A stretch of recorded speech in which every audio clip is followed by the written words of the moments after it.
Good evening, everyone, and welcome to ATP Live Monday. I hope you can hear me and I hope you can see me. Welcome, everyone. Welcome to ATP Live Monday. ATP Live Monday is a program where we do answer questions that parents may have about the health of their children. I'm Baby Salaboide. I'm a pediatrician and I'm your anchor for today broadcast. So please invite your friends, family, let everyone join us, share the video, and just let everyone know that It's a Life Monday has started. And I'm also just going to do the same. So just give me a couple of minutes to share the video on our pages and pin it on our group so that everyone can join us. So as you're coming, you can start to drop your question, and if you're watching on Instagram, Facebook page, YouTube channel, just drop your questions directly. If you're watching on ATP Facebook group, you can also drop your question directly. If you're watching on any other like ATP family or ATP Silly Mom, other Facebook groups, you have to click on the video to drop your questions because you have to get to the page where you can drop your questions. So welcome everyone. I hope you've been having a wonderful Monday. All right, so welcome everyone and thank you for joining us. So I'm just going to quickly share the videos on all the platforms, make sure everybody can see, and then we can start to take our questions and answer. We have just 1 hour, so try and drop your question on time. As you're dropping your question, please make sure you include the age of the child. Make sure you keep the question short and straight to the point. Don't tell us the whole life history of the child. Just go straight to the point and the question you want to ask. Make sure you ask a question. Don't just drop um, all the information and then leave it hanging. We need to know what you want us to do with that information. So please make sure you always ask specific questions when you have put the information there. If you are asking about the weight, let's have information about what the birth weight of the baby is, what is the current weight of the baby, so that we have a context to the question. If you want to ask a question about that involve us seeing pictures like skin rashes on and all that, you have to, unfortunately, you won't be able to do that on this kind of a platform because we need to see. So in that case, you may have to post your question on our Facebook group so that we can answer it after looking at the pictures. All right, so I think I'm almost done. Just 1 more minute. I just want to pin the picture, the links so that people can see it and then we can start. All right. So remember, you can share the video. You can invite your friends. And if you are watching, like you're rewatching after the live session, you won't be able to ask questions after the live session is over. But you can always go to our Facebook group and you can post your questions there, Mondays to Saturday. Every day, people still send me messages on Sundays to say, "Oh, we can post on the group." And every day, I always say, you can post on Sundays. Always post your questions from Mondays only to Saturdays, and then we will answer your questions. So the Monday to Saturday, you can post from 24 hours a day. So there is no time limit to posting on those days. So, but you won't be able to post on Sundays. So, and of course, if there's something emergency, we expect you to go to the hospital. You cannot post emergency question on our group. We won't be able to answer that. All right. So I think we are good to start. I can see a couple of questions already flying on Instagram. I just want to make sure my Facebook people, I think Facebook people are okay now. So I'm going to close my Facebook and then I'm going to go to start taking the questions. Okay, I can see a few people also on Facebook. Well done. Okay, today we're going to start with Instagram. All right, and then we'll come back. So I just take a couple of questions on Instagram, couple on Facebook, YouTube, and then we'll do that. So please be patient. Don't run away. And some people will say at the end of the day, I've not answered their question and I've answered the question, but don't double tap, don't multitask, so that when your question is being answered, you are not there, and that will not be nice. All right, once again, let me now formally welcome everyone to ATP Live Monday. It's a program by Ask the Pediatricians Foundation. What we do on this program is to answer your child health related questions from the pediatrician's perspective. All right. So the first question I have is from Ololade Tiwa Tokwe. Good evening, doc. My 1 year, 2 months old baby is not walking yet. Okay. Though she can pull herself to stand and normally hold something to move. I'm worried. Is there any problem? There is no problem. So we expect most children will walk by 1 year, but we give some gap up to 18 months. So everything in life is in range. So if your child is not walking by 18 months, that is when the pediatricians want to get involved. So from what you've told me, I think your child is going to walk very soon. It's already standing, it's already pulling to stand. So walking is just a matter of time. So there's no need to worry at this time. So the child will eventually walk. So there's no need to worry. Okay, I think that's the only question I have on Instagram for now. So I'm going to get over to Facebook. So remember, drop your questions and we will answer them. Okay, good evening, Deborah. Thank you for joining us. Good evening, Facebook user. For those of you on our Facebook group, if you want me to see your name, you have to give StreamYard the permission to show your name. But if you don't mind, it's also okay. But just be aware that I can't see your name if you didn't give that permission. So if you are going to give any add-on information, don't just drop it for me to make a link. I won't be able to make any link because you will all be appearing as Facebook users. So you have to give me those additional information in a way that I can make the connection myself. Otherwise, it will just stand alone and it won't make much meaning. All right, so the first question says, my 6 month old baby has been stooling since last week, Tuesday. So that's almost a week now.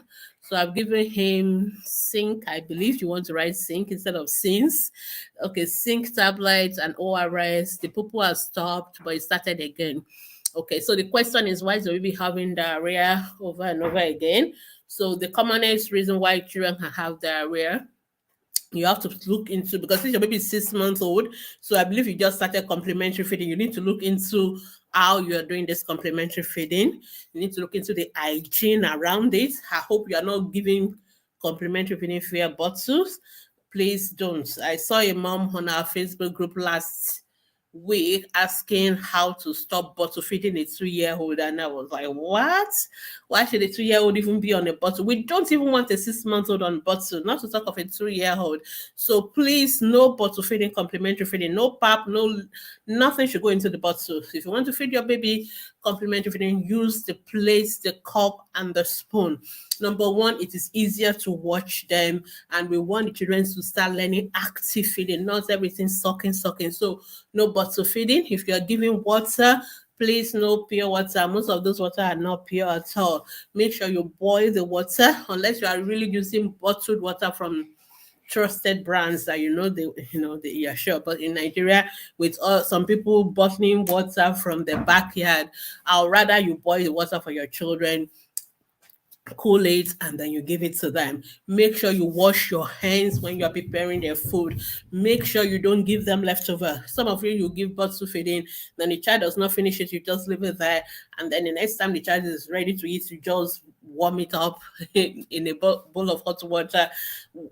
In that interval, lots of bacteria has multiplied. So what you're giving to your child is a very rich bacteria culture. So we want you to make the quantity the child is going to finish, and that's it. If they don't finish it, you can finish it or you can throw it away. And when they are ready for the next meal, you make a fresh meal. Okay, unless it's a meal that is something that you take out of it and keep the rest in the fridge or freezer, so something that you don't allow bacteria, germs, and all that to multiply inside. So you really need to look into your process, and then please keep breastfeeding your baby. So when you start complementary feeding, breastfeed them. All right. Again, also make sure that you are not giving all these multiple combination kind of prepackaged cereals to your children when you just start complementary feeding, because you don't know which of those things the children will react to. All right. So children can react to like crayfish, they can react to egg and all those things. So whenever you want to give something new, you must give it alone first and be sure the child does not have an allergic reaction to any of those components before you start to give it as a mix.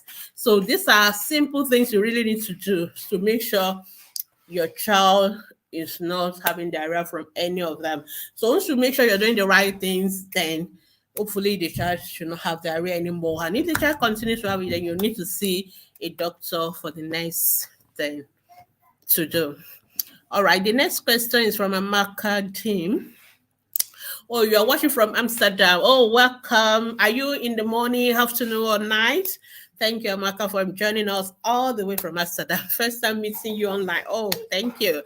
Well done, Doc. Thank you. What can cause rashes on the skin of a 6 months plus baby after 2 weeks of introducing solid food? Okay, I think today is for the 6 months old babies. All right, so there are many causes of skin rashes in babies, though you are trying to allude to the fact that this rashes started 2 weeks after you introduce solids. So you are trying to allude to possible allergy. It's a possibility. We can't discountenance it.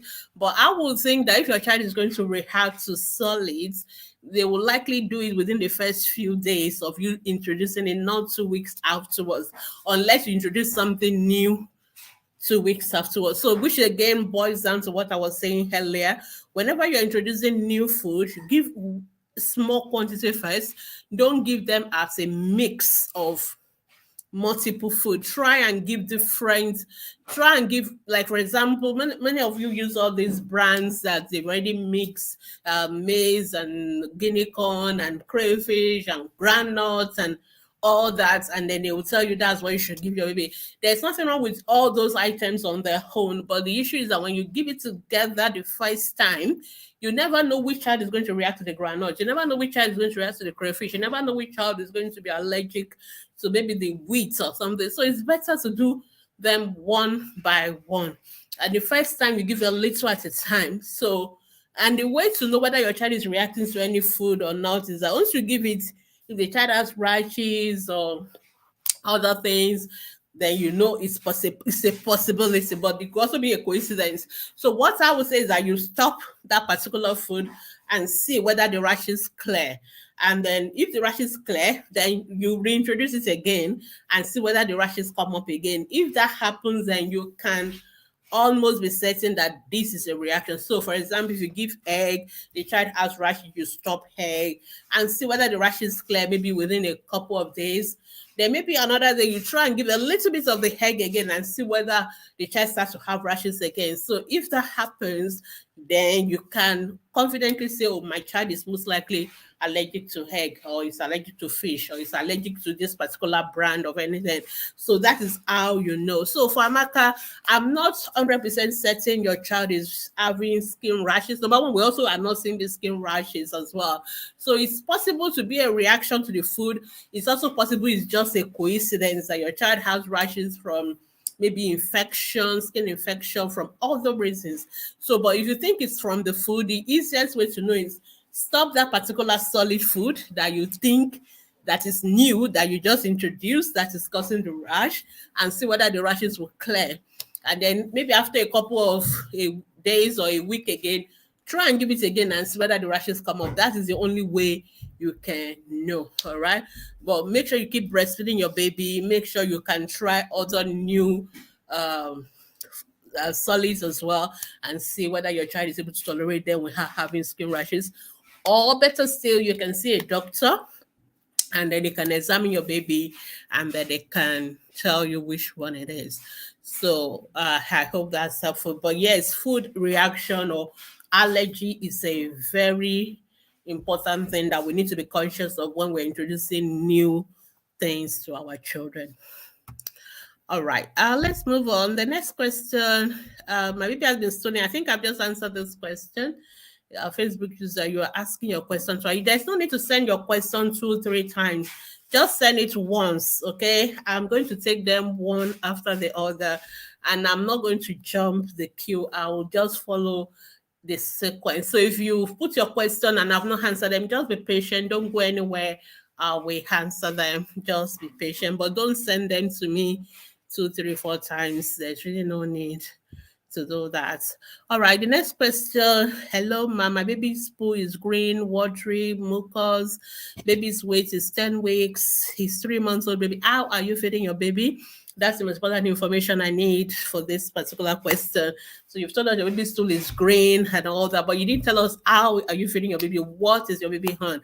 Anyway, what we recommend for your 10 weeks old baby is breast milk only, exclusive breastfeeding. So make sure you breastfeed your baby. There are many reasons why baby's stools could be green and watery. There's what we call starvation stool. Your baby is not getting enough milk or enough breast milk or enough whatever food you're giving the baby. That baby could have greenish stool. Sometimes it could also be a reflection for those of you who are formula feeding. Some formula can actually make your baby's stool to be greenish, but their stool will not be watery or scanty, to be actually bulky, but to be green bulky, like some of those formula that contains iron. That can happen. Sometimes some pigments of what you eat as well can show up in your baby's stool as well and can give it the color. But the most important thing is that we're not worried about color of the stool per se. It is the information that we're getting from that color that is more important. So if the greenish watery stool is because maybe it's not getting enough milk, what we want you to do is to make sure that you are exclusively breastfeeding your baby. That is what we want you to do. And you are breastfeeding and emptying the breast, okay? So when you put your baby to the breast, you want them to suck the breast completely on one side, and then you go to the other side. And please don't do specialty breastfeeding, like some people say I only breastfeed with the right breast, I only breastfeed on the left breast. There's nothing like that. There's a reason why you have two breasts, okay? You have two breasts because you're supposed to breastfeed with both of them. And the way you're supposed to do that, when you breastfeed the baby and you empty this, let's say the left breast, if your baby is full, that's fine. But the next time you're going to breastfeed, you start on the right, okay? If your baby breastfeed with the left breast and baby is still not full, then you change to the right breast, okay? You must always alternate your breast. Don't just pick the baby and just go for what is convenient for you, which is what most people do. And some people, maybe if you're right-handed, some people just find it easier to put the baby on the right breast. And then, oh, maybe it's always sucking from the right. No, it is you that is determining where your baby suck from. It is where you put your baby. It is easier for you to do it from one side, maybe you're right-handed, or if you're left-handed, maybe on your left side, but you must be conscious and be consciously conscious when you're breastfeeding your baby, that where did I finish last? So if you are finished from the left, I must go to the right, and vice versa. You must always alternate the breast, and the baby must empty the breast. Reason is that the breast milk has two parts. We have the watery part, which we call the fore milk, and we have the thick, rich, milky, fatty part, which we call the hind milk. Okay, so the baby needs both. So the fore milk is watery. That's why you don't need to give your breastfed babies water. So the first part of the milk is a little bit watery, is to quench the thirst of the baby. And then the last part, the hind milk, is fatty. That is what gives satiety. That's what makes baby to be full and be satisfied. So if you breastfeed just for a few minutes and you stop, your baby will have taken the watery part of the milk and not the hind milk. And then your baby will may be okay, but in a few minutes, baby will be hungry because baby did not empty the breast and did not have the fatty part of the milk that should make baby full. And a well breastfed baby should be able to sleep for 2 to 3 hours before needing another set, another feed. So these are things you need to do. And if you're doing that, your baby's stool should not be greenish. It should be like yellowish. You may have some seed, you may have some little bit dots of green, but the bulk of it will be yellowish, like a goosey kind of stool, and that is what we want for babies on exclusive breastfeeding.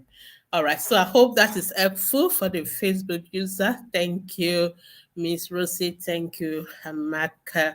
All right, I think I'll pause on Facebook. Let me go back to Instagram before they think I've abandoned them. All right, okay, so let's go back to Instagram. Where did I stop?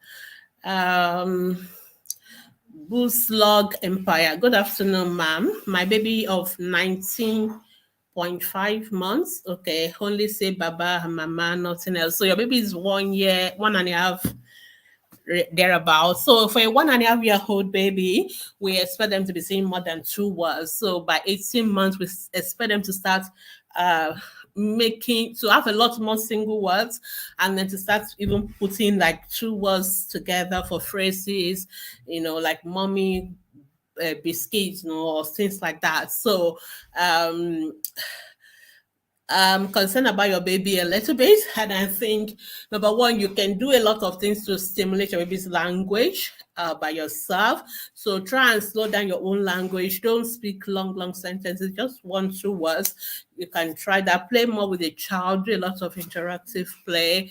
Let the child go to play group or where you can see other children to also interact with them. So if you go to our Facebook group, we have a guide session on all these tips that what you can do as a mom to kind of stimulate your child's language development. It's more of playing with your child.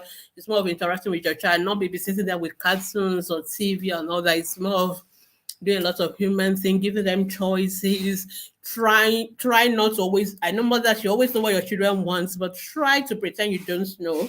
Try so that they can make effort to ask and use words.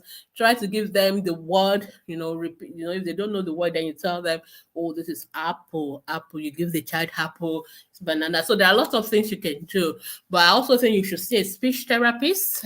Most speech therapists want to see your child by the time they're about 2 years old.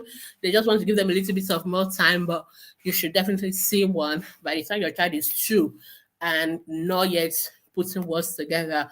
You should see the speech therapist so that they can help you. And if you go online on YouTube, there are a lot of speech therapy videos that demonstrate some of these tips or things you can do with your child to kind of stimulate their language development. Is so important.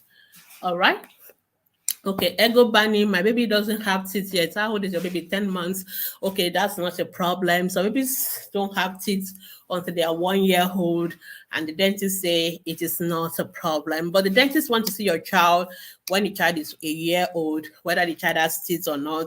See them by the age of 1 year for their first dental appointment. But you don't need to worry. Everything in life is a range. Some children even are born with teeth, but some may not have teeth until 13 months, and it's still normal. So don't panic or worry about it.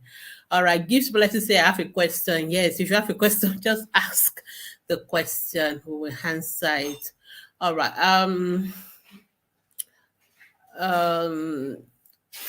From skills say my 1 year 10 months old boy likes touching his private parts and it is sometimes erect. Is this normal? Yes, it is normal.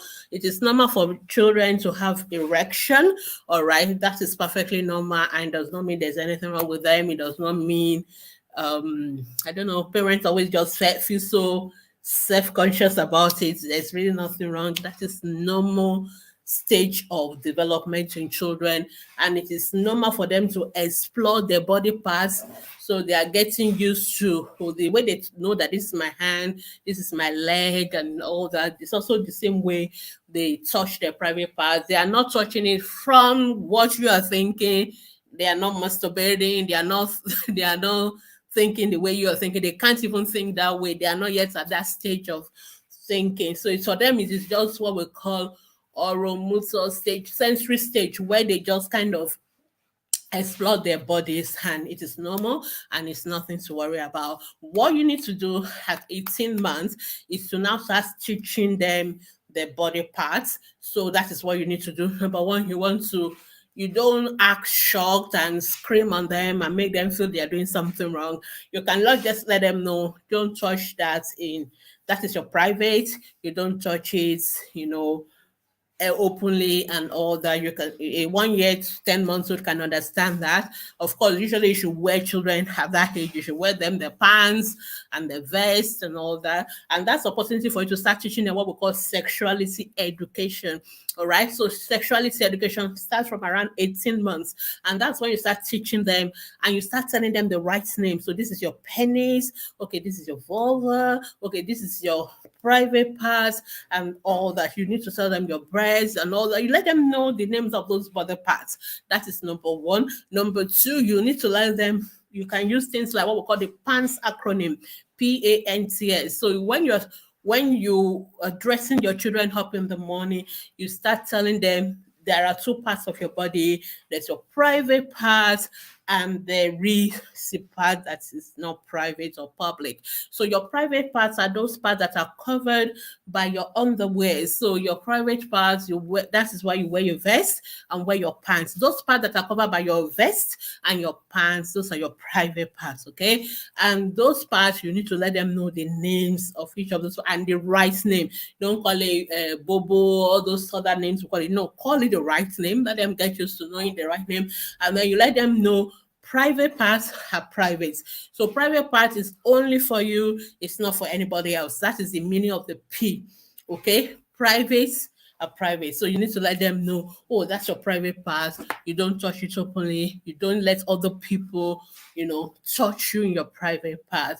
Of course, you can let them understand the difference between a good touch and a bad touch. So when you're changing their pants, when you're washing, maybe they've done a poo, another mommy, daddy, or your teacher or nanny, they can help you to clean up, it's okay. But other people trying to touch you, outside those kind of people, you should tell them, these are my private parts. You don't touch me in my private part. You must let children know that as early as possible. Okay, you must also always tell them nobody should tell them to keep secrets. Okay, you must let them know that their body belongs to them. Nobody should come and tell them, oh, this part is for like pedophiles. That's what they used to tell children.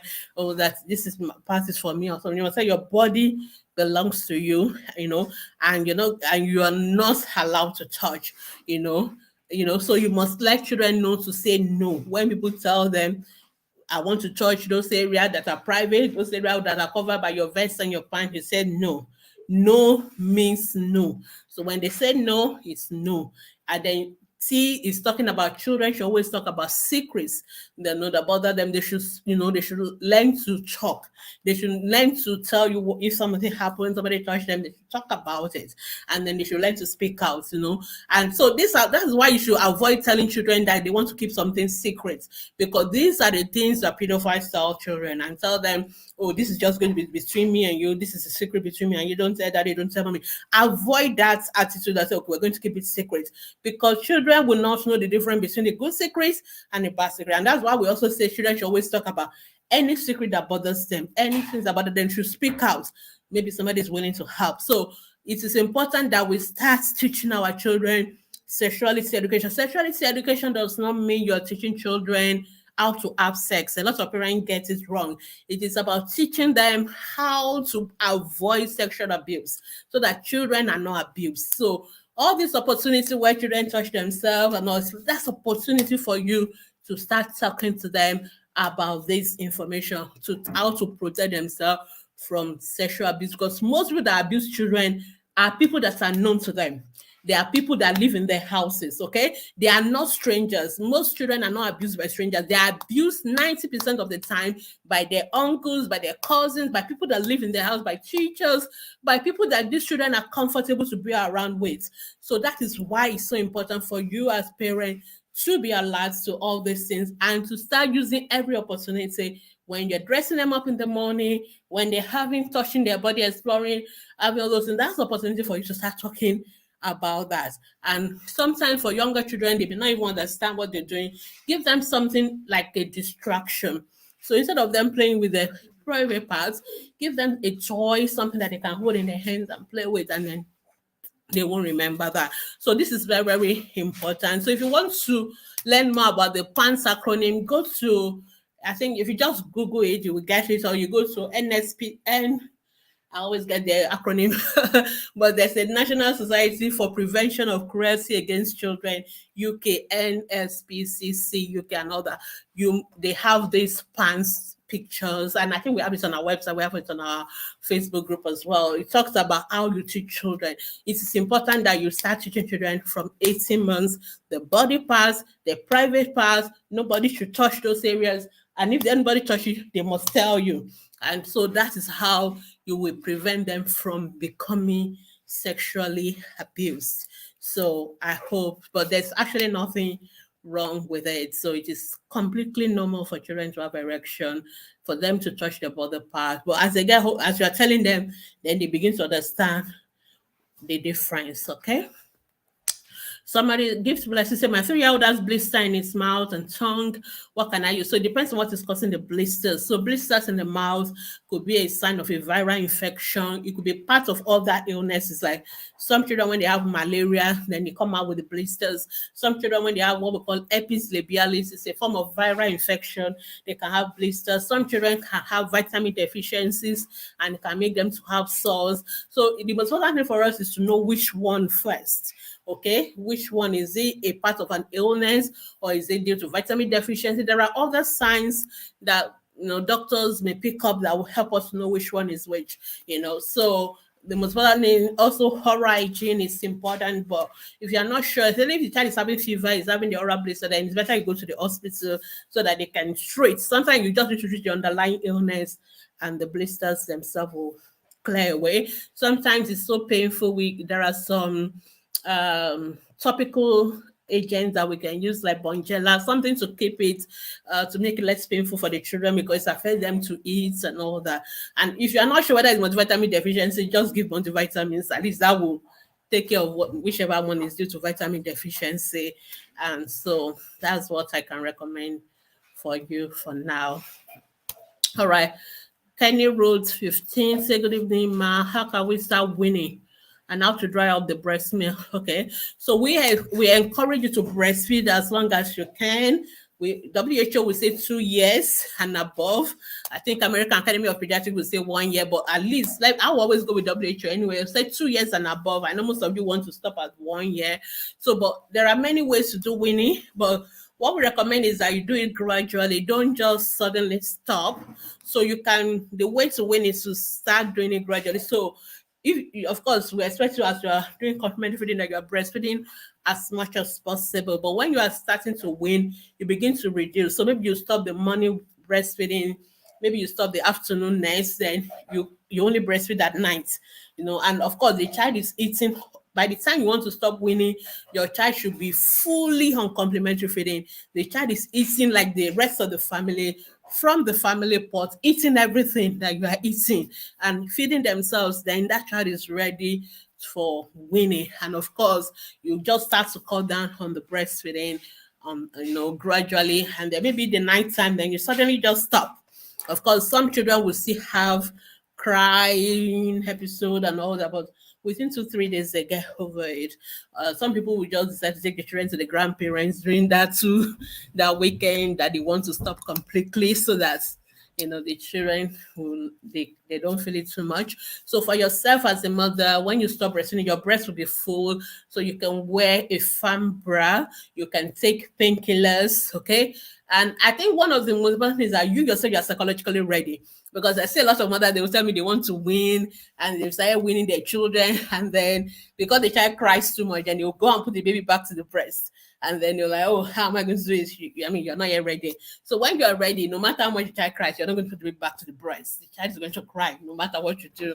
So, but wear a firm bra, take paracetamol, painkillers. Sometimes if your breast is so full, you can just use like a warm compress, like a drop towel in warm water, squeeze it out and place it on it. It will kind of squeeze out the excess breast milk, but not that you're pressing, because when you press, like as if you're expressing, the more milk will be made again. So if you just put something like a warm compress on it with a firm brow, with the painkillers, within 2 days, the brain gets the message that we don't need breast milk again, and then your breast will start to dry up, and hopefully within a week you should be completely uh out. So, but just make sure that your child is really on full complementary feed. The child is eating well. And when you stop breastfeeding, your child still need milk. So make sure you're still giving milk. It can be normal, regular family milk from age of 1 year, or you can buy any of this toddler milk, follow-on milk, because some of them are fortified with like DHA and all those things. So just make sure you're still giving milk, even though you're not breastfeeding anymore. So if you want more tips on winning, we have it on our website, Simple Tips for Winning. Just check it out on www.askthepediatricians.com, and then you get more details. So, okay, so I think I will just take a break from Instagram. I'll come back. Let me just go to Facebook. Oh my God, Facebook is blowing up. So that's why I have to go back to Facebook quickly. All right, somebody said, what is the cause of meningitis? So meningitis is an infection of the brain coverings. Okay, so we have the brain, and the brain is covered by some layers, there are about three of them. We call them meninges. So they cover the brain. And if there's an infection that gets to those layers of the brain, then we have what we call meningitis. And sometimes the meningitis can actually affect the brain itself. So you have what we call meningoencephalitis. So sometimes the infection is only in the brain, we call it encephalitis, but they tend to occur all together. So there are many germs that can cause meningitis, but the most common are the bacterial one, are the most terrible ones. Let me put it that way, are the bacterial ones. So we have what we call the Neisseria meningitidis, the meningococcal bacteria, we have the pneumococcal bacteria, we have the Haemophilus influenza. Those three, they are the top three causes of meningitis, or what we call acute bacterial meningitis, in children under the age of 5. Good news is that we have vaccines against those three bacteria. So we have your H influenza vaccine, is part of Penta, so you must take it. We also have now Nigeria will not have the meningococcal vaccine, and we give it at the age of 9 months. So that Men A vaccine is actually against meningococcal bacteria, because the type A is the one that tends to affect us most in Nigeria, in Africa.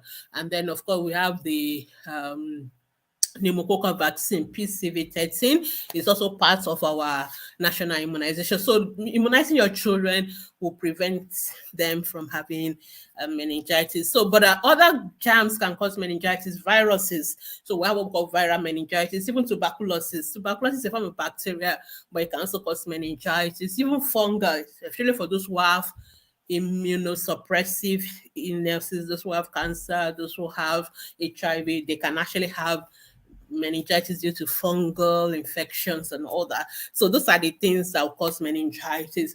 But how does this bacteria get into the brain? How do they get to the brain?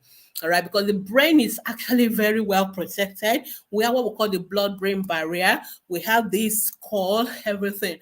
But this bacteria can go through the blood, and then they can penetrate into the brain, especially if the child is also immunocompromised and all that, in places that are overcrowded, And those of you who live in the north, so the part of the country we call the meningitis belt is towards the middle belt, the northern parts of the country. They tend to have a lot of what we call meningitis outbreaks. So those are the risk factors for meningitis. But if you get your children immunized, exclusive breastfed, well nourished, and taking general hygiene, avoiding overcrowding and all that, most of them will be protected from meningitis. Children who go to boarding school, they're also at risk of meningitis because they live in this hostel overcrowded area.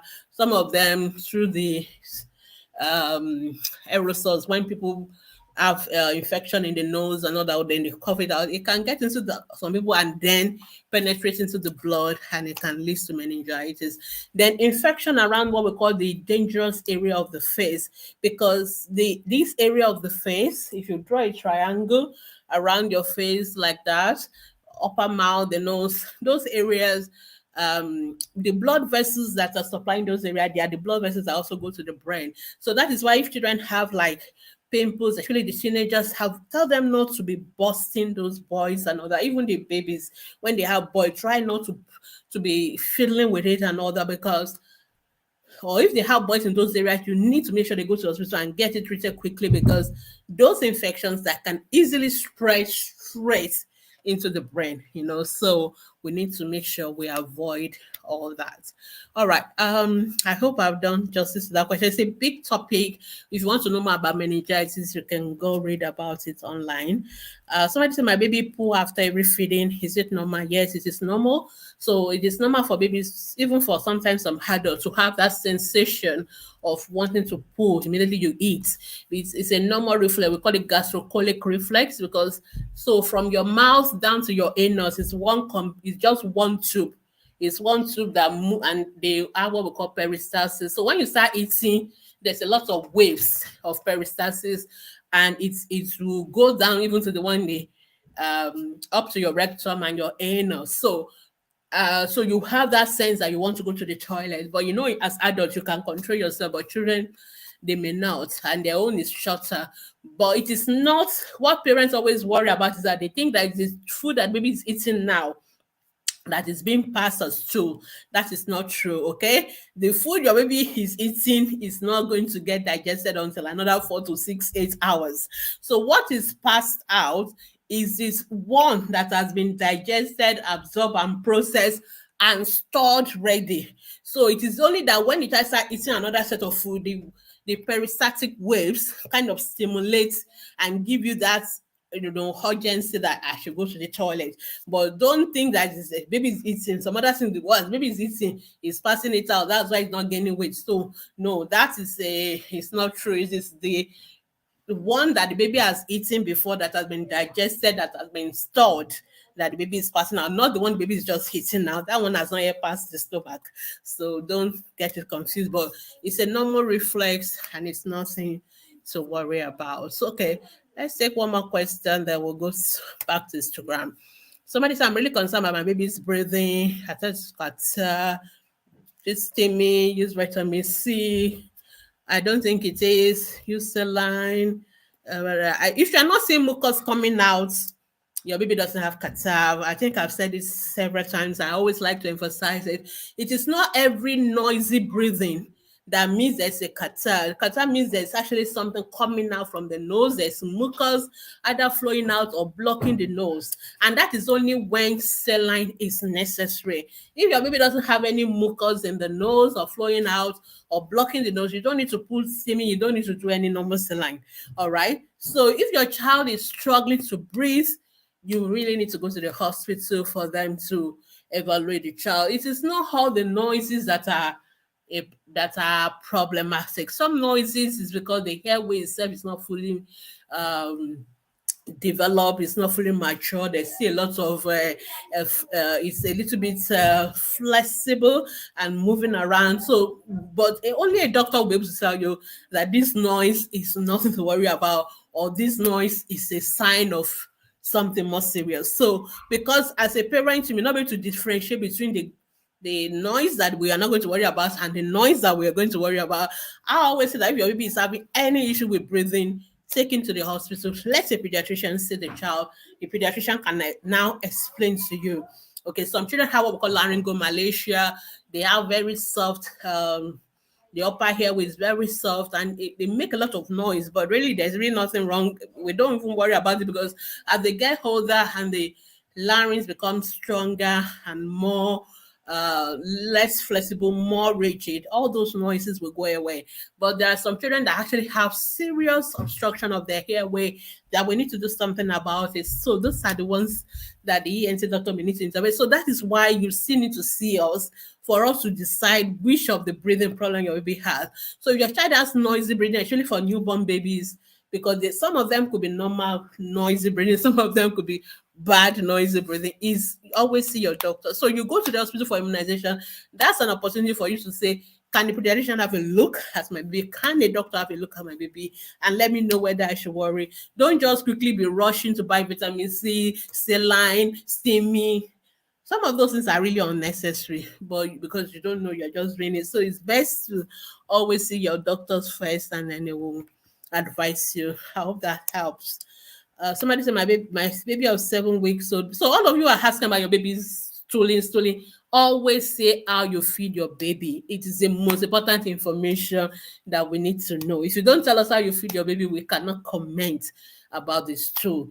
Okay, so let us know how your baby stool is. You said baby stool is watery, but it doesn't sink into the diaper. That sounds contradictory. Then the question is, how are you feeding your baby? And you think your baby has lost weight. What was the weight before? What was the weight now? We need those information so that we have an objective evidence of how to advise. But the best thing is exclusively breastfeed your baby, and that's it. So some mothers think they maybe have watery stool. Newborn babies don't pass the thick hard stool, the normal thick well-formed stool. No, they don't. What they pass is a mixture of some solid and some liquid, and it look like a goosey soup, like some solid with liquid. It is normal stool for them. So that is not watery stool. Some people call it watery stool, some people call it diarrhea. It is not watery stool. It's not diarrhea. You must learn to differentiate between the baby stool, the baby who is on exclusive breastfeeding, and the baby who is having watery stool. So for the newborn babies, if they're going to have diarrhea, it will be like completely like urine, like you won't even see anything on the top of the diaper. It will just sink in, but you will see the color that will help you to know that, okay, it's not urine, this is stool. But it will be completely watery, sink into the diaper. That is the definition of diarrhea for them. But if you are seeing some solid part with some liquid part, that is normal stool for babies on breastfeeding. All right. So, and that's not diarrhea. And those babies can pass those stool up to 12 times a day. Again, that is not diarrhea. So some mothers think, oh, my baby has passed through more than 4 times. I'm worried. No, they can pass through up to 12 times a day. In fact, each time they suck, they can pass through. And that is also, again, normal. And it will not make them lose weight. Okay. And weight loss is not by you feel the baby. It is by putting the baby on the scale. So that is why we need that information of the weight of the baby. All right, let's go back to Instagram because our time is going. So there's a question in the question box. 8-month-old baby teeth are out, but they are short. Okay, just leave it alone. No need to worry about it. At least they are out. Some people's own are not out at all. All right. My 8-month-old baby's girl hair is scanty. Should I be concerned? No, there's no need for you to be concerned. Some people have plenty hair. Some people have no hair at all. But eventually, everybody will have hair. So, okay, the next question. Okay, Winnie. I think I've answered question on Winnie. Olala to what? Good evening. My 1 year, 2 months vagina. She cry. I don't understand. Okay, I washed my 1 year, 2 months old baby vagina. Wash. What do you do? What do you mean by washing? And you really need to tell us what that you mean, because really you don't need to be washing a vagina. Though I don't know whether what you're referring to the vagina is actually the vagina or the vulva, because what you see on the outside is not the vagina. That's actually what we call the vulva. Okay, the vagina is actually the wall beyond, when we examine like adults, for example, as a doctor, you put your hand inside. That's actually where the vagina is. But that's those two what we call the labia that you see on the outside. We have the big one, the labia majora, and the smaller one on the inside, just which crown has what we call the clitoris, the labia minora. Those parts, we call them the vulva. All together, we call them the vulva. And you don't really need to wash on the inside of your baby's vagina. You just wash the outside, the same way you wash the hand like this, the same way you wash the leg. That's the same way you wash the surface of the vulva. Okay, don't go inside, dipping your hand inside or trying to say you're washing or douching or any of those things. Don't do that. So if you are washing on the outside surface of your baby's vulva, the baby should not cry. Baby should not have any pain. Because if you are doing more than that, then you're overdoing it and it is not necessary. So just stop that. All right. So I hope you're doing the right thing. So the way you are saying it, I have a feeling you're doing the wrong thing. And I know some of you adults, you do that. You say you're douching, you're washing on the inside of your vagina. Really don't need to do all that. Okay. Vagina is a self-cleansing organ. It releases its own juice that flow out and cleanse it. You don't need to clean. What you need to clean is the outside of it, because you know your baby will stool, they will pass urine, and that can leave some thing. And we should just wash with water. It should not give the child any pain at all. So if your child is having pain, watch that you are not doing the wrong thing. That's number one. And that there's no like you said, bruises or wound, anything. So those are the important thing. And when we wear pants for our children, let's go for cotton pants. Let's go for something that can breathe. So there's some hair around the area. Let's not the children be in diaper for 24 hours, 24/7. Let them have some spaces where there's some breeze around that area, so that that will reduce the chances of them having what we call vaginitis infection, around that area. So I hope that's helpful. The next question, Ololade, if I want to rinse it, she'll be closing her labs. Okay, so I've told you what to do. Just make sure you're doing the right thing. Your child should not be having pain. Maybe you're too rough. I don't know. I'm just guessing. So just be gentle. Don't. The washing of the vulva and all those areas is not like a it's not like a it's not like washing plates or clothes. It's just the gentle wash, and use soft sponge for your babies and all that. You don't need to do anything more than that. Anything more than that is not acceptable, and maybe that's what is causing the problem. And maybe that's why the child is always so scared. You know, I've answered the question about blisters in the mouth. So yeah, if your child has malaria, then that may explain why the child is having blisters. Because when children are sick, sometimes they can have these sores in the mouth. So the doctors need to treat both the malaria and the sores in the mouth at the same time. How do I stop my 1-year-old from sucking his fingers? So finger sucking, digit sucking is one of those habits that children do have. Some of them have it as a way of comforting themselves, as a way of it's something they develop as a baby when they were looking for breast and there's nothing to suck, and they just figured putting their hands in their mouths kind of, they start sucking on it, and after a while it becomes an habit and they do it often. So it's a little bit tricky. Most children will outgrow it usually by the time they're about 4 to 6 years, and it's not by screaming on them, it's not by putting bitter leaf on it, it's not by tying it and all that. Don't do all those things. You're going to make it worse. So what I normally recommend for this age group is distraction. So you don't want the child to suck the finger, give the child something to do with the finger. So let the child have some toys to hold, something to do with their hands, then they will very unlikely suck it. Okay. Of course, maybe when they're sleeping and all that, they may forget themselves, but over time, they will, if you distract them from it. And of course, when they do well, when they don't suck, you can also give them some reward. It doesn't have to be like you have to spend so much money. It could just be a star chart. It could just be a thumbs up or something like that, just to encourage them not to do it. But what works most is if you give them something else to do with that hand, and then they will likely not want to suck, on their fingers. So just try. But sometimes it takes time. Don't be too much in a hurry. Some of you want to do it in 1 week. It may not work in 1 week. But, with time, usually by the time they're about 4 to 6, most of them would have outgrown those habits, hopefully. Okay, style by Bori. Good evening. My 8-month-old is not babbling, not producing the bababa sound. She produces ash and tail sound. Okay, so for at that age, I want to be sure your child can hear. So you may want to make sure the child can hear. How do you know the child can hear? Does the child respond to sound? Like if somebody just close the door, bam, does the child turn to the sound? The 8 months old should turn to their name. So like call their name, they should turn to the sound of their name. So if your child is not doing that, and I want you to go for a hearing test, let's have a formal hearing test first. Let me sure the child can hear. So if the child can hear, then we know that with time the child will talk.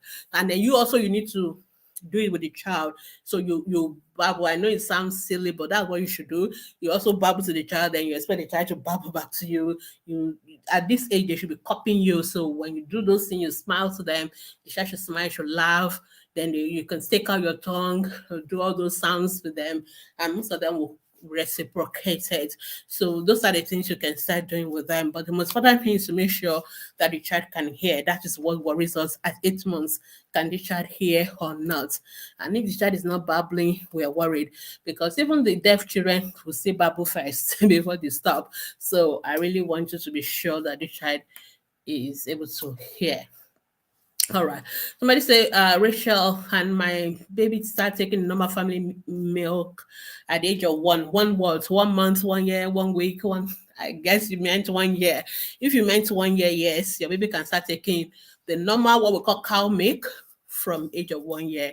Yes, that's acceptable. Uh, Somebody said my husband said, okay, I think Yuri, I've answered your question. I saw it in the question box already. Kemi. My daughter of 5 years is growing two new lower incisors, but the milk has still there. Yeah. Okay, what should I do? Nothing. Just leave them alone. Okay.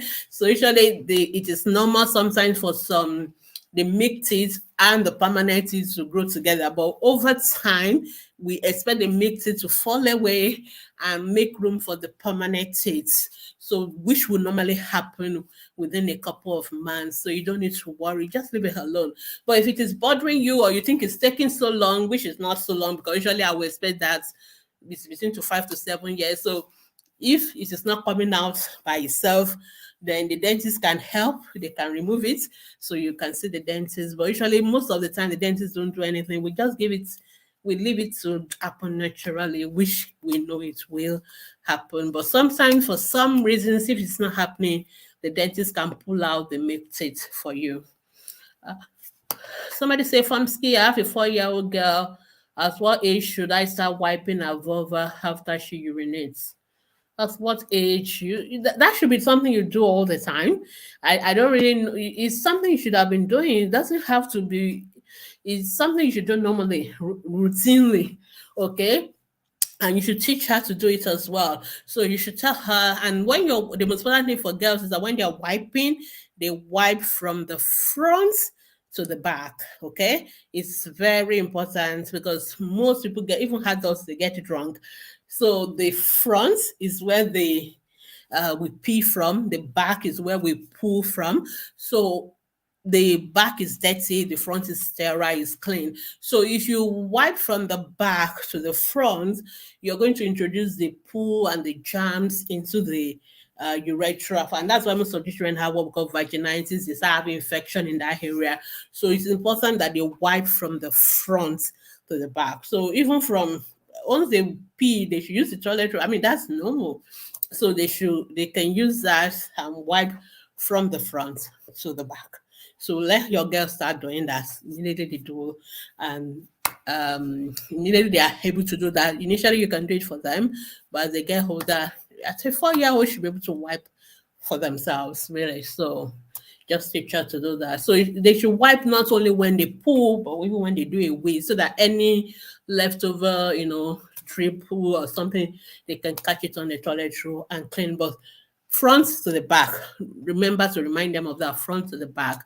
Sometimes you may need to still help them until they are very comfortable to do it by themselves. All right. Okay, let's just go back to Facebook because I can see Instagram seems not be ending and our time is up. So please don't send more questions. I'll just take the ones that are in here already and then we can wrap it up for the day. 7 weeks I've answered that question. Somebody, Joy, my baby's nose is as if he has kata but no mucus, then he doesn't have kata. We went to the hospital and I was told the breathing is normal, very good, and the chest is okay, good. But when he breathes, it's somehow so you don't need to worry. So that is why you've gone to the hospital. So if you've gone to the hospital, a doctor have listened to the chest, a doctor has listened to that sound, just leave the baby alone. Like I told you earlier, there are some sounds that baby make when they're breathing or sucking. It looks noisy, but it's because of the airway is still so soft and flexible. So when hair is flowing through, there's a lot of turbulence, and that is why you hear those sounds. But there's nothing wrong with them. You will see that when they are sleeping, they sleep fine. When they're breathing, their breathing is going in and out. It's not fast. It's not difficult. They are not uncomfortable. If all those ones are not there, then there's no reason to worry. And I'm happy you've seen a doctor. If your doctor already told you there's no reason to worry, then there's no reason to worry. If you feel you have money, you can go and see another pediatrician and get a second opinion. But I would think if your doctor has told you the baby is fine, then I want to believe the baby is fine. So just keep breastfeeding exclusively. Somebody, is it normal for a 7 weeks old baby to bring out spades in a smile? Yeah, it is normal for babies to do some saliva. Yeah. So sometimes babies open their mouth. There's nothing wrong with that. So we only worry about it if you baby is really draining a lot of saliva. You have to be changing your bib like every hour or something. Otherwise, it's not thing to worry about. Most of those things are going to go with time. All right. I think, Joy, you must be a first time mom. I guess you will need to get one of our first time mom books and digital products. It will really help you a lot. Somebody said my 3-year-old has rashes on his shoulders, now on the face. Should I take her to the hospital? Yes, of course. Or is it as a result of the hot weather? I wouldn't know because we can't see it. He's sweating a lot these days, especially when sleeping at night. But by now, I believe you should know what itch rashes look like. So itch rashes, they look like as if you have a little bit of water inside, it could look like a little bit of red, like dot something. So if you're not sure whether it's itch rash or not, but itch rashes will not just be on the shoulder. That sounds very unusual. Usually it's around the neck, and it's those areas where you tend to have a lot of itch rashes will be on the face, on the neck, on the chest, but shoulder to the face, some very unusual for a itch rash. So I'll be more comfortable if you see a colleague, a doctor, let them have a look and let them tell you what to do. All right. Somebody said my son is 2.5, born at 32 weeks. Birth weight. Okay, I guess you meant the current weight. Oh, or do you mean the birth weight is 1.8 because you wrote birth weight of 18 kilos? I'll be very worried if any baby is born at 18 kilos. I think the best we've gotten is maybe about 5 kilos or 6. So 18 is too much. I guess you meant 1.8 kilos. So you don't know the current weight? Or is it the current weight that is 18 kilos? I don't know. Anyway, he's having speech delay and communication. He can say bye-bye, knock, and 1 or 2 character name. Is this something to worry about? Yes, I'm definitely going to be worried about the 2.5-year-old who has speech delay. You already told me he has speech delay, so I'm taking your word for it. And so you should see a speech therapist. So I know your baby was born preterm, but once they are 2 years old, we stop correcting for prematurity. Once they are 2, we expect them to have caught up with all the prematurity delays. So if after at 2.5, your child is not talking, is not combining a lot of words together, I want you to see a speech therapist. I want you to see one like now. So you should see one immediately, and then you can, if they think you need to see a developmental pediatrician, you may need to see one, because sometimes developmental delay is also one of the complications of prematurity. So ideally we always try to see up preterm babies. We follow them up. So I always tell parents, well, if you have a preterm baby, they must be seen by a pediatrician regularly. They should be followed up because it is part and parcel of our monitoring, because we expect them to have some complications. So that's why we need to follow them up. So you need to see if it's only a speech problem, start with the speech therapist. A good speech therapist will tell you whether they want you to see a developmental pediatrician or they are not worried about it. All right, Deborah says she will go to the hospital. Good, thank you. Cynthia, good evening. My baby, 2 months, 3 weeks, always cry at night. Like someone who is having serious stomachache, okay, that sounds like what we call infant colic.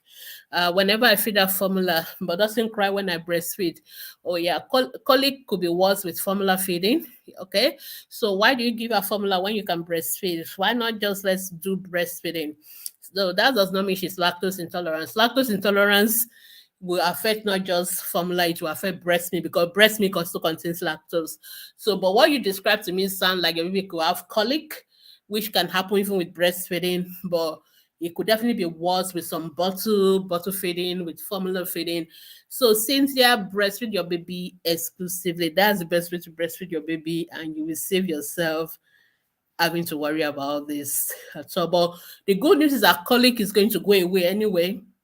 Actually, by the time you're about 3 months or so, it will go away. It's one of those things that babies sometimes go through and it will come to pass. All right. The next question. My son of 6 months only likes potato and carrot puree. No, your baby is just 6 months. Your baby just started complementary feeding how many days ago? So it is too early for you to be telling us a 6 month old only likes the 1, 2, 3, 4 things. I don't even expect you to have given a 6 month old maybe more than 4 things anyway, maybe one per week. So you need to relax, okay? Your baby is just 6 months old. So when your baby is 6 months old, we expect you to introduce one new food per week. So there's nothing to be worried about at all. So don't overdo complementary feeding. When you just start at 6 months, 80% of that baby's food is still breast milk, okay? So a 6 month old is supposed to only take 2 complementary feeds per day. So 80% of that food is still breastfeeding. So you can't be worried about maybe only like this, only like that. You just started, you're only just trying new things. So baby has not even had opportunities. How many things have you introduced for you to have quickly concluded your baby only likes this and this and this and that? No, you are just starting. So give baby time, relax. And your baby is overweight. Your baby is already weighing 10 kg at 6 months. Your baby should be weighing 10 kg is the weight of a 1 year old anyway. So seems to me like you want to overfeed the baby. Don't you're overdoing it. Just calm down. All right. Go to our groups, our guide section. Go through the guides on complementary feeding and do it. Do more breastfeeding at 6 months. Only 2 meals of complementary food. And your baby is taking carrots, is taking potato, is taking banana, is taking avocado. Maybe it's taking a lot already. So you just need to make sure I can see a lot of protein there. I can see like egg, I can see fish, I can see all those things. So you really need to understand how to mix the food. So there must be the carbohydrates and then there must be the protein and all that. But it's still okay for a 6 month old because majority of what they're supposed to be getting is still breastfeeding. And then you are now introducing new food to them and then making sure number one, the child is not allergic to it, then you had them, you can now start to mix them together. But it's too early for a 6 month old to start talking about liking this or not liking that. How many things has the baby been exposed to? I don't expect baby to have been exposed to more than 4 new food anyway. So don't rush it, relax. And I think for you to say it's not enough, it means I guess you're giving too much. You are not replacing breastfeeding with complementary feeding. You are still breastfeeding, you are only adding the complementary food and you are doing it gradually. And for a 6 month old baby, we expect them to take about half a cup of complementary food, half a cup twice a day. That's all. So don't rush too many things and then don't try to do too many things as well because what's going to happen is that the child will just back off everything completely. So it's a little thing, one new food per week is a good pace to go. And that's all. And you just start adding it and increasing the texture, increasing the consistency, and so on and so forth. So before you go too far, you are just starting, so I'm not worried. Make sure you go through our guide session on complementary feeding. Watch all those feeding videos because they are very, very detailed and they explain everything, the quantity, the frequency, what we expect, what we don't want you to do, everything will be there. And I think you will do it. So don't rush. Your baby is fine. Your baby will get there. All right. Thank you so much. I think we're done with Facebook. Let's just finish Instagram and then we can go. What can I do to my 2-year-old that suck his bottom lips? Again, it's similar to the baby that suck the finger. Just try, it's an habit. try and discourage them from doing it, give them distraction, give them alternatives, and hopefully with time they will outgrow it. Most of them will, with by the time they're about 4 to 6. She responds to sound. Okay, that's cyberbully. She responds to her name. Yeah, then if your baby is responding to name, responding to sound, just it's okay. You just try and be playing more with the baby, making the sound. Let's see the baby copying the sound. Don't babysit them with TV and cartoon and all that. It is zero screen time for baby less than 1 year. Zero screen time. So no TV, no cartoon, nothing for a baby less than a year old. From 1 year, about 5 years, we say maybe 1 to 2 hours a day. So that is WHO recommendation. We want you to play with the baby, not the screen, because then they just look, there's no back and forth. So we want them to do back and forth with a human being like them. So that is what we expect. Should a low birth weight baby see a pediatrician as often as a preterm baby? Most low birth weights are also preterm babies. Okay, so but if a baby is low birth weight and it's not a preterm baby, it means that baby is also a high risk baby, because there's a reason why that baby was low birth weight. So yes, that baby should also see a pediatrician, unless they know why your baby is low birth weight and they've started it out. But it's better to be under follow up as well, because there are also some concerns with them as well. All right. So low birth weight is a baby less than 2.5 kilos. Okay. Any baby born less than 2.5 kg at birth is low birth weight. So it cannot be low birth weight due to prematurity, or low birth weight due to low birth weight who were born at normal time, but they have some medical whatever happened in the womb. Maybe the mom had high blood pressure or diabetes or whatever happened, or maybe some congenital conditions that made them low birth weight. So they are all still going to be high risk babies, and we really need to follow up those babies. Just make sure they are fine. All right, last question. uh so IBK Lawal, my 5-month-old is always wanting to stand. Do I encourage her, please? No. So we want this 5-month-old to sit with support. 5 to 6 months, they should sit with support. So you sit behind the baby, let the baby sit in front of you, and you just play with the baby. Let the baby learn to play, not stand. Okay. If your baby is trying to stand at 5 months, it's actually a red flag for us. We have to check the baby is not hypertonic, like baby is too stiff, because some babies are too stiff and they can't sit, they can only stand, and that worries us actually. So if that's the case, your babies look stiff, like the leg is stiff or the hands are stiff, from your own perspective as a mom, please see a pediatrician. But if you think baby is not stiff, it's okay. But usually babies that tend to want to stand is because they are too stiff, and that is a red flag for some neurological condition, and we want a pediatrician to see that baby. All right. I hope I've answered everybody's question and I didn't jump anybody. Okay. Thank you so much for joining me from ATP Live. Okay. Yeah. Joy, I know you're a first time mom. I can smell first time mom from afar. You only need to ask me 1 or 2 questions, and I know you're a first time mom, because there are some questions that only first time mom ask. I'm very passionate about first time moms because I always want to help first time mom, and I know they are very vulnerable, because everybody just tell them everything, but half of what they are telling them is nonsense. So I have lots of resources for first time mothers. I actually have a Facebook for first time mothers, and I have lots of resources for first time moms, which are mostly currently digital products. So if you want my FTM companion, I have the FTM companion, I have the 500 frequently asked questions for first time mothers. Which other ones? So all of them. So you can just get in touch with me. FTM Care Ready. There are videos and ebooks together. You will really love it. And it will help you to be a first-time mom that is calm, confident. You don't need no omugo. That is your omugo. You don't need anybody bossing you around. You will know the answer to all your questions even before you ask, they come up.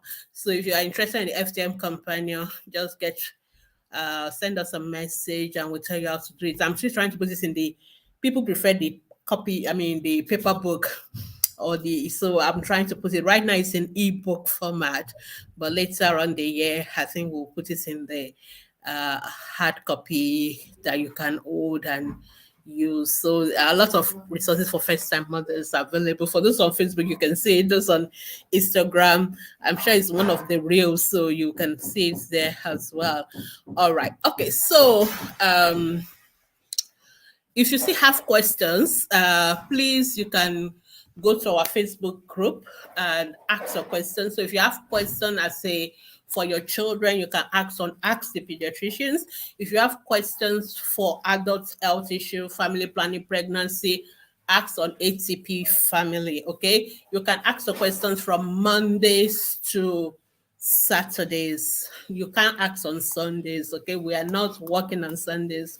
It's our break time. So where you can ask a question from Mondays to Saturdays. Be patient when you drop your questions. It may take us up to 24 hours, 48 hours, but we will answer them. If it's something like it's an emergency, you need like an answer now.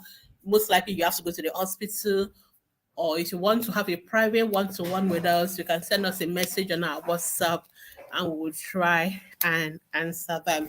So thank you so much for joining me. Please, you can always watch this video again.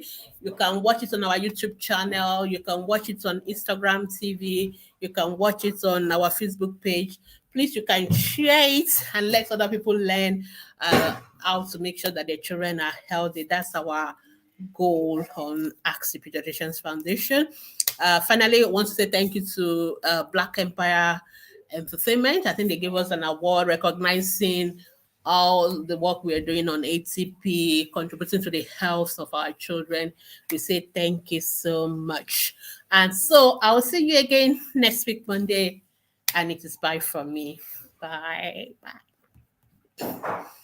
All right, I'm going to end the video now.